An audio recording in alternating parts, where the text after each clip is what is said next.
begin with, don't place too much thread on the hook shank. Later on, you're going to need to be able to slide the deer hair down the shank to compress it. Put a couple drops of head cement on your initial thread wraps, create a good bond with the hook and that thread, and you're set.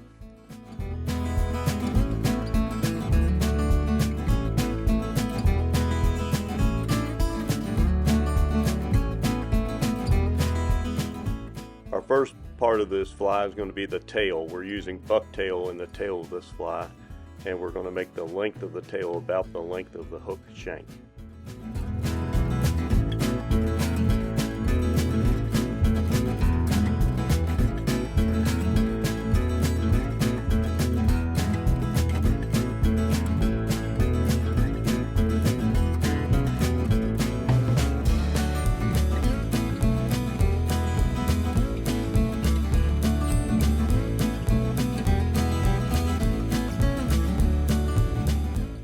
Now we're going to pick a few strands of accent flash and tie it in.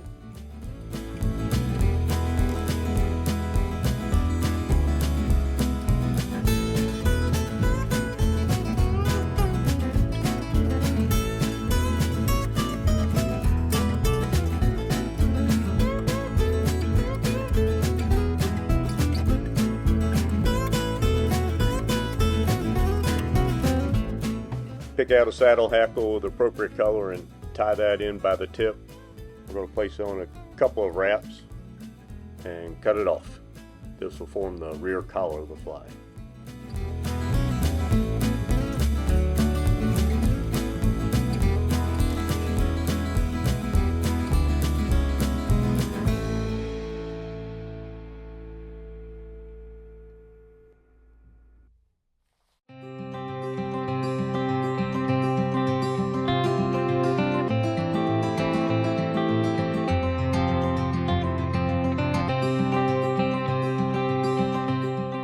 This is a bulky fly that's going to take you time to tie.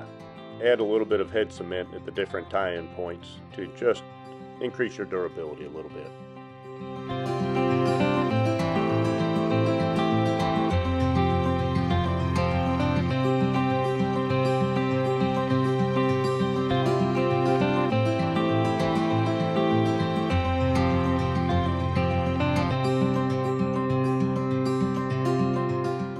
This is a 1/0 hook, so we're going to use this piece of deer belly hair that's roughly the diameter of a number 2 pencil here.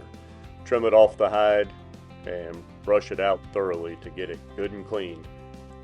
Too much under fur and you can't get a good tie-in with this material and it's going to slip on you.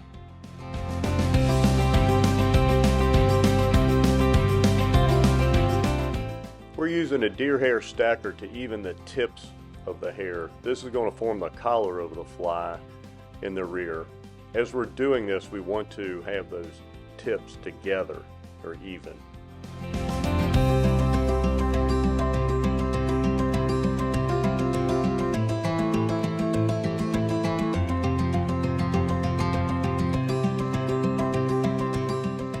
Using this Viva's GSP thread, don't let it spin on your bobbin and create a tight cord. You want it to stay more flat so it won't cut through the deer hair as you're cinching it down.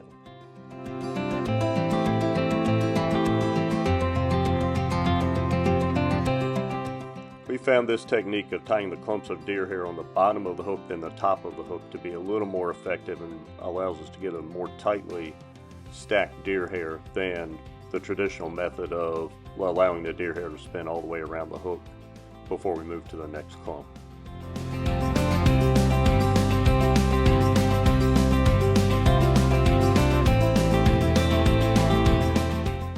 Placing your deer hair in the stacker tips first. We're going to even up those tips. This is going to be the last time we use the stacker for this deer hair fly. You'll see here very shortly why we don't use it anymore.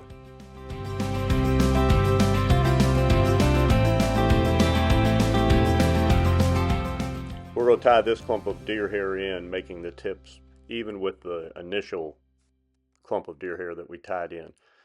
They come to rest at about the bend of the hook shank.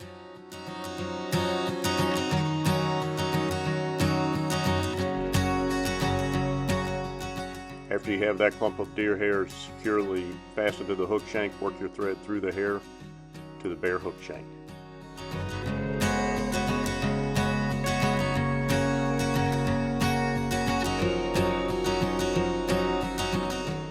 Take your time picking up the deer hair, cleaning up any stray hairs as you go along. It's going to make it much easier at the end to create a nice looking durable fly.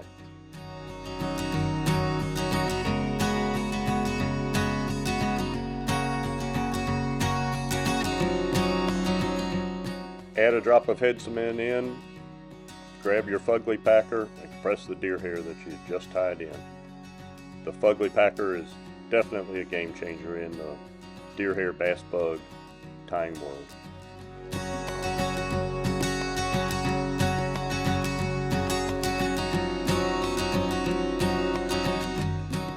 After you clean out your deer hair, we're going to cut the tips off of this clump of deer hair, and we will do that for each clump of deer hair after this one. So there's no need to stack this deer hair.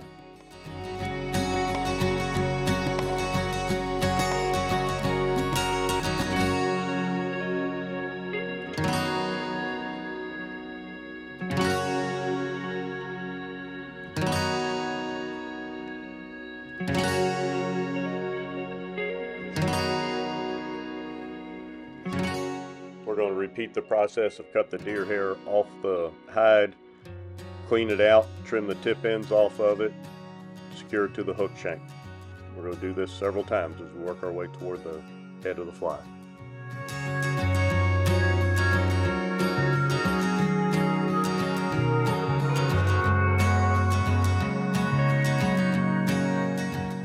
After each stack of deer hair, we're going to place a half hitch in front of it. We're going to put a small drop of head cement on it, and we're going to compress it with the fugly packer. Here you're going to see Brandon supports his vise as he's compressing. The fugly packer lets you put a lot of pressure on this to get a very tightly packed deer hair. As you work your way toward the eye of the hook, things start to get tight. Here Brandon's using a plastic lid off of one of our fly cups at the fly shop to help train that deer hair back out of the way so he can tie in this next clump.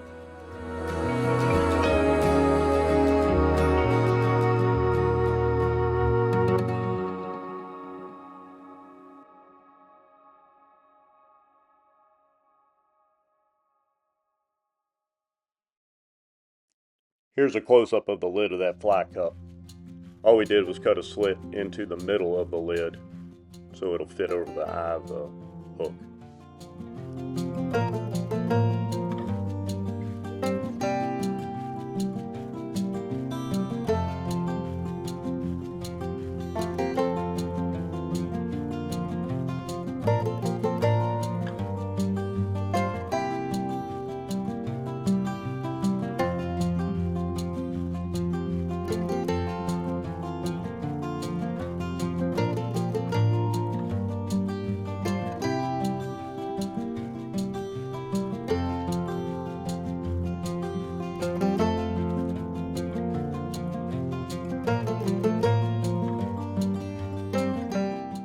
We're getting close to the eye of the hook.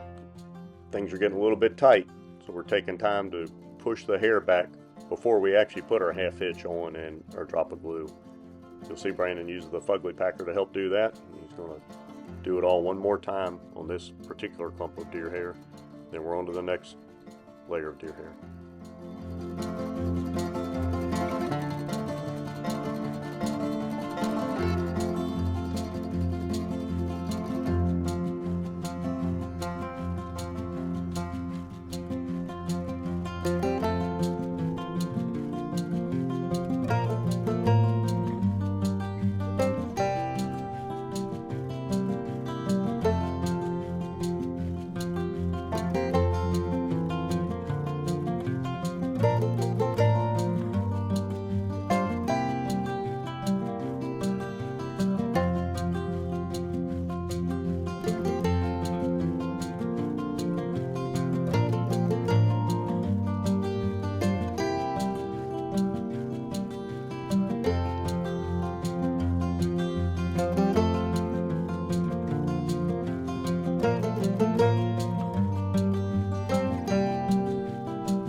Patience and perseverance is going to pay off as you're trying to train that deer hair back out of the way, because you want to get a good whip finish or two on this fly to help hold it all together.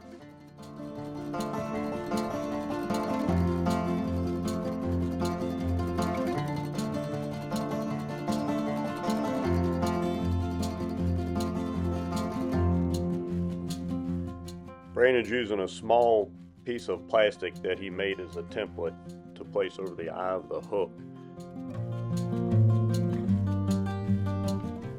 A rotary vise makes this job way easier. You're going to flip the fly upside down, slowly trim hair away from the underneath side of the hook. As you start working your way around the fly, trimming the hair, take a little bit off at a time. We're not trying to get rid of all the hair at once. Do not trim those back hairs that you left the tips on. We're going to need those here very shortly.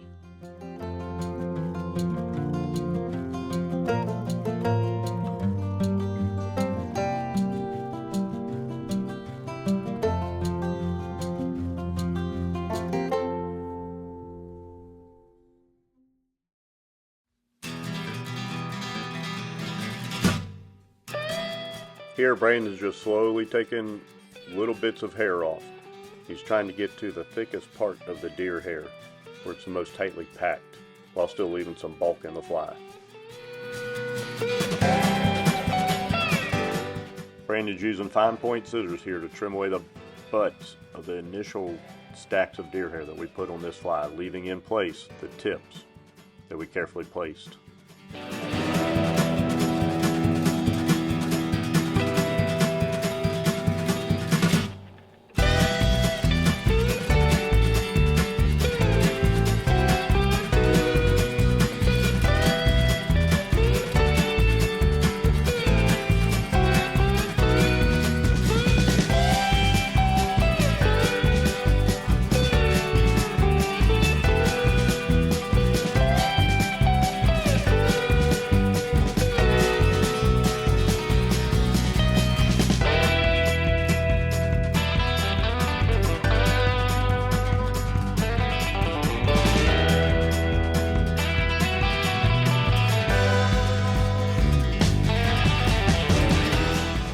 Constantly check your progress, and as you move up to do the face of the fly, take your time.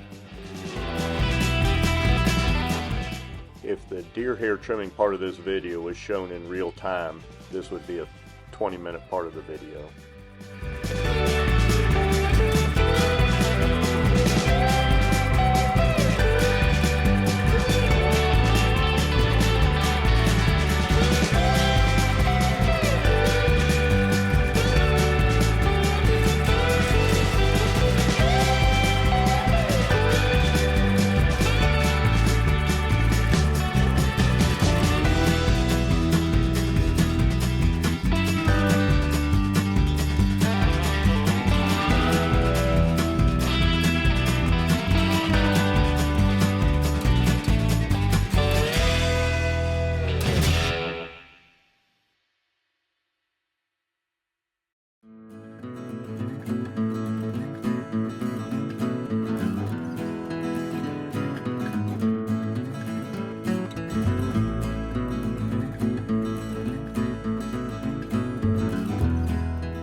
Use your razor blade to trim out a small indentation in the midline on the lateral side of your fly. We're going to do this on both sides. This is where your eye is going to rest.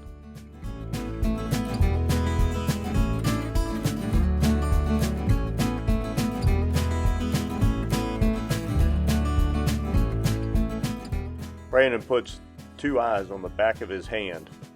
You're going to dry fit these flies in place, so have them someplace readily accessible is handy.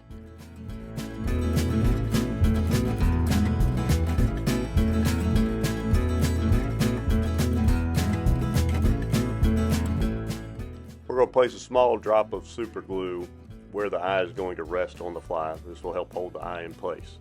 In just a minute, we're going to follow it up with some UV resin.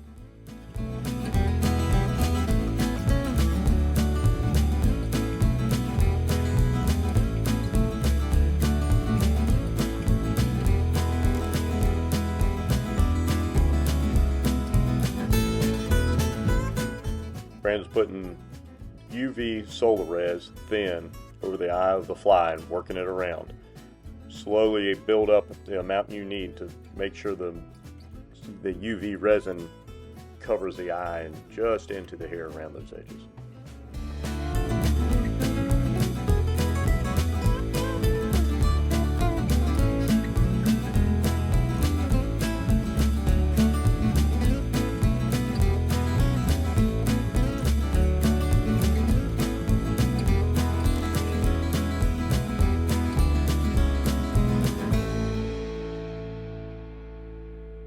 Brandon's using thick UV solar res just to add a little bit of durability to the underneath side of this fly.